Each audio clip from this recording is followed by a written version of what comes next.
صباح الفل، يا صباح الهنا، يا صباح السعادة. ربنا يديم عليكم الستر والصحة، أحسن نعمتين في الدنيا يا ولاد. عاملين صباح الطاقة الإيجابية، الطاقة السلبية لأ. اللي صلى الفجر النهاردة يثبت حضوره كده بلايك ودعم وكومنت لأم محمد حبيبة قلبكم يا ولاد. عاملين ايه النهاردة؟ واحدة حبيبتي على القناة طلبت مني ميزانية ب700 جنيه، وانتوا عارفين أنا في الميزانيات ما بتوصاش. فانا هعمل لك الميزانيه النهارده حبيبتي ب 700 جنيه زي ما انت قلتي لي. انت قلتي لي اكل وشرب بس ما قلتليش انت بتاخدي تموين ولا لا. فانا عملت حسابي ان انت بتاخدي تموين، وكتبت لك برضو كل حاجه في الميزانيه، وكمان وفرت لك منها. تصدقي دي بقى؟ اسمع حبيبه قلبي في الكومنتات بتقول لي يا ام محمد ال700 جنيه دول ما يعملوش اي حاجه. يا حبيبتي حبيبتي انت ربنا موسع عليك، وبتقبضي 10000 جنيه في الشهر، بتقبضي 5000، بتقبضي 6000، بتقبضي. كل واحد ماشي على قد ظروفه. والام النهارده اللي تقدر تمشي بيتها ب700 ب600 ب500 ب1000 ب800 في الاسبوع، دي ست شاطره، دي بطله. احنا المفروض نحييها. مش بيبقى في المدرسه طالبه مجتهده وطالبه كسلانه؟ احنا بنحاول نجتهد، بنحاول نيجي على نفسنا عشان خاطر عيالنا.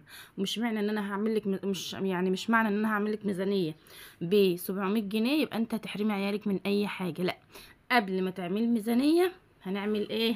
هنطلع الصدقه، وهنستعين بالله، وهنفوض امرنا لله.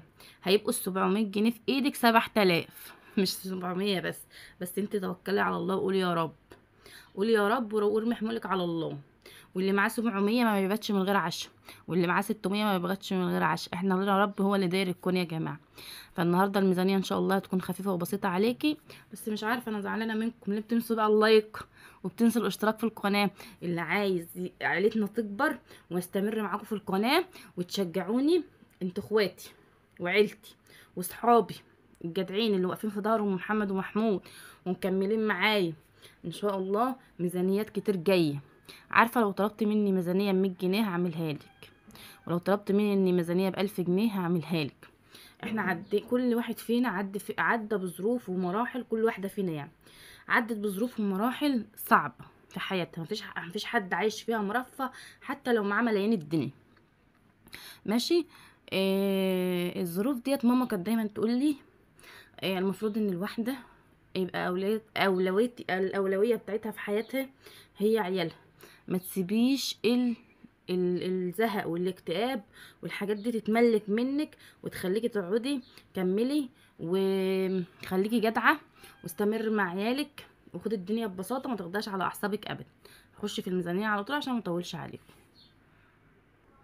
ولو طولت عليكم يا ولاد قولي طولي علينا يا محمد براحتك.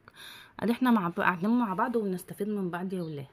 تعالوا بصي، انت لو اختي وقاعده قدامي وقلت لي انا معايا 700 جنيه، هعمل بهم ايه طول الاسبوع؟ ده انا مطلوب مني كل يوم 3 طاقات، فطار وغدا وعشاء. اعملها ازاي يا ستي؟ ما هيش حسبة برمة زي ما بيقولوا. هتعمليها ازاي؟ هقولك. اول حاجه مطلوب منك اساسيات البيت اللي هي الايه؟ الخزين. ماشي. اللي هي بقى ايه؟ اول حاجه معانا كيلو رز ب20 جنيه. حلو. بص، قبل ما نبدأ الفيديو عشان ما نرجعش نختلف في الأسعار بتختلف من مكان لمكان. هم. مش من مكان ده من محل لمحل. دور انت بقى على محلات الجملة. بص، كمان هنا كيلو مكرونة فرط ب23 جنيه، كيلو دقيق ب16 جنيه، ربع كيلو لوبيا ب20 جنيه، ربع كيلو فاصوليا ب20 جنيه. ده لو اللوبيا والفاصوليا يعني الكيلو ب80 جنيه هنجيب ربع. حلو، خلينا متفقين.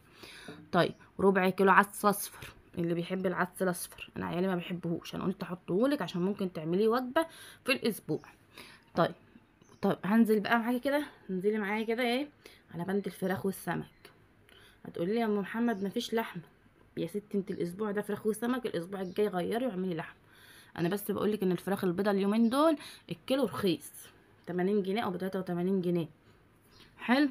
انا على فكره ما اشتريتش فراخ، انا جايبه يعني جايبه البورصه بسعر البورصه، وبقول لك مزوده عليه وبقول لك يعني هنجيب فرخه 2 كيلو ما تزيدش عن 2 كيلو ب160 جنيه. عايزه تقطعيها على 3 مرات انت حر، عايزه تقطعيها على 4 مرات انت حر، عايزه تقطعيها على 5 مرات انت حر، زي ما تقسميها. ماشي. طيب انا معايا كيلو سمك، حابه بقى تعمليه جمعه، سبت، خميس. عندك انواع السمك كتير. عندنا البوري والشبار والبلطي، وحسب حجم نوع السمك، والموزه والسردين والحاجات دي كلها. وكمان السمك اللي هو المجمد، اللي زي سمك الرنجة والسواردية والروسي. طيب انا يا ام محمد انزل اجيب حاجتي امتى؟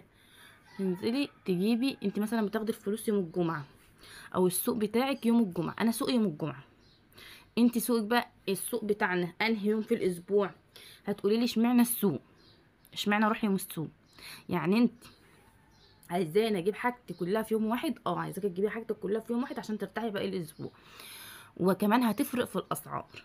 انا مثلا السوق بتاعي يوم الجمعة، فانا هنزل يوم الجمعة.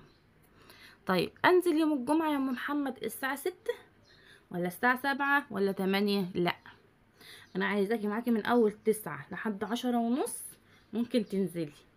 ليه بقى؟ لان انا لما جربت يا بنات اصحى بدري واقوم بدري، اقوم الساعة 6 وكده، ده كان في الصيف، لاني ما بحبش امشي في الشمس في الصيف خالص، بتعب يعني. انا قمت بقوم مثلا حوالي الساعة 9، بروح السوق على الساعة 10. والله فعليا انا بروح بلاقي الحاجة، يعني الطماطم مثلا كانت ب25 ب30 بلاقيها ب22. بلاقي البطاطس مثلا كانت مثلا ب25 بقت ب22. ليه؟ نزلت النص. ماشي، لان في الساعة 10 11 خلاص الرجل بتخف عن السوق، ومبقاش الزحمة، والبياعين عايزين يبيعوا يا عيني ويمشوا ويسترزقوا. تمام. فبيدوك الحاجة متهاودة شوية، رخيصة شوية. اسمعي من اختك والله مش هتخسري. ماشي. انا ما بروحش انقي الحاجه الدبلانه، ما بجيبش الحاجه الدبلانه من السوق، انا بجيب الحاجه النظيفه. هات الحاجه النظيفه على قد قرشك، على قد فلوسك. تمام. ما تروحيش تجيب الحاجه الدبلان، خافي على صحتك وصحه عيالك. تمام. انا عندي الفراخ وعندي السمك. عندك السمك من اول 50 جنيه، الشبار الصغير بتاع الشوي اللي احنا بنقول عليه شر، لحد السمك الكبير البلطي اللي هو قد كف ايديكي كده، ماشي، ب80، من اول 70 لحد 80. كيلو سمك 5 سمكات او 6 سمكات. تمام. وزعيهم على عيالك وعلى جوزك حسب ما بتوزعي. ماشي. الفرخة احنا ما عدناش بناخد ورك وبناخد ربع صدر وبناخد الكلام ده، احنا بناخد قطعة كده، قطعة. ماشي. واعمليها على صينية بطاطس مرة. اعملي الفراخ على صينية بطاطس مرة، بخار مع شوية لوبيا مرة، مع شوية فاصوليا مرة. امي كانت زمان واحنا صغيرين، مش من كتير يعني، مفكرش ان انا كبير كانت بتعمل لنا الصبح لما كنا نقوم من النوم، كنا نجيب كوبايه لبن على شاي ونفت فيها العيش، يعني نقطع العيش كده وناكل. وكنا بنعدي، وكانت الدنيا بتعدي، وكانت الدنيا مظبوطه. كنا بنجيب حته الجبنه كده والطماطميه والخياريه ونقطعهم على بعض ونعمل سلطه جبنه ومش عارفه ايه، واديها سلطه جبنه. وكنا بنعدي سندوتشاتنا اصلا كانت في الاكياس كده، معاها نص جنيه عيش وجبنه، كناش بنبيض. كان في لانشون وكان جاي من رومي وكان على ايامنا، بس احنا كنا عيال راضيين قوي، مش زي العيال بتوع اليومين دول مش راضيين بحاجه. احنا كنا راضيين، والله العظيم كنا راضيين، كنا بناخد النص جنيه والجنيه، وايه كنا بنبقى باشا. كنا بنجيب حاجات كتير قوي. بس دلوقتي ال10 جنيه بالنسبه للعيل مش هتعمل لي حاجه. معذورين، هم معذورين. طيب البند الاولاني اللي هو بتاع الخزين انا عملتهولك ب114 جنيه. طيب يا ام محمد البند التاني اللي هو السمك والفراخ عملتهولك ب240 جنيه. خش بقى. على فكره الكشكول ده فيه ميزانيات كتير انا كنت عاملاها معاكم. تعالوا بقى هنخش على بقيه الميزانيه. مش هنعدي الاسبوع من غير خضار وفاكهه، وانا قلت لك لما تروحي يوم السوق هتجيبي حاجتك كلها على بعضها. هتنزلي بالورقه اللي انت كاتبه فيها الميزانيه بتاعتك، هتجيبي ب30 جنيه طماطم، وب30 جنيه بطاطس، وب10 جنيه بصل، وب10 جنيه خيار، او ب15 جنيه خيار، وضيفي عليهم ب10 جنيه فلفل. حلو حلو. طيب انا عايزه فاكهه، هديكي فاكهه، هديكي 4 اصناف فاكهه. 20 جنيه عنب اللي هو العنب اللي هو الكبير شويه ده. 15 جنيه برتقان كيلو. 15 جنيه بلح اسمر او سماني او احمر، النوع اللي انت بتحبيه. 20 جنيه موز عشان العيال. طيب هننزل بقى لاهم بند، هو بند السوبر ماركت اللي منه الفطار والعشاء. تمام. تعالي معايا كده كده بالراحه. انا عايزه 2 كيلو لبن بقري ب 17 جنيه، يبقى ال 17 في 2 قاطعين 34 جنيه. تمام. محدش هيقول لي اللبن البقري خفيف واحنا ما بنحبوش ومش عارفه ايه. يا حبيبه قلبي، اللبن البقري ده لازم يبقى عندك في البيت لبن. تكيسي كده ال2 كيلو، تعملي على ربع، تعملي على نص، زي ما انت عايزه، هيقضوك في الاسبوع.